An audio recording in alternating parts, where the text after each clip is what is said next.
Welcome back everybody to Update Showcase Saturday. Today we're taking a look at the Forest version 0.70.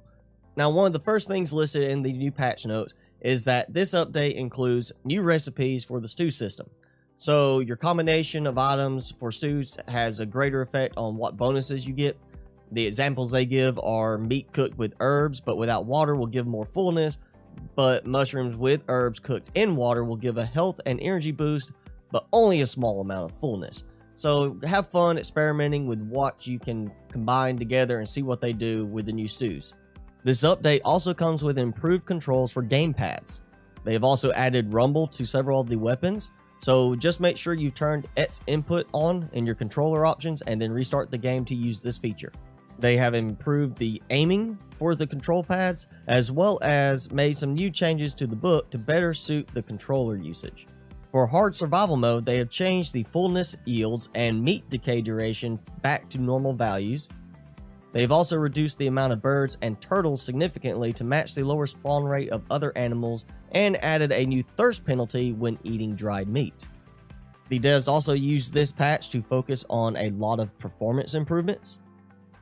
They have changed the calculations of where trees and items are to its own thread, which should help on some more CPU limited systems.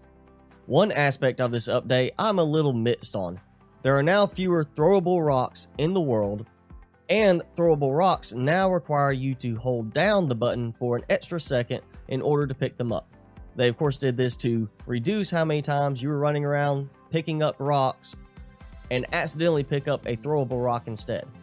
Now we all know in the past, when you needed to find a throwable rock either to throw at an animal or to throw at some cannibals, you could never find one. But the other 99% of the time that you didn't need a throwable rock, they were everywhere. You can now also fill the water skin with water from your pots. The devs have also tried to make dying of thirst less annoying, which changes both to your damage amounts and timing of when you do take damage. We have also received some new animations for the flashlight with this update, including when you find a story item in the cave, the flashlight will be held at it, as well as a new animation to make it clear when the flashlight is out of battery. There has also been a tweak to the enemy's AI so that when a player is already surrounded by a group of enemies, other enemies that enter the area will keep their distance or instead run away. This will help prevent players from getting swarmed too heavily with enemies, especially in late game. If you want to check out the full patch notes, I will have a link in the description below, but that's pretty much the highlights for this update.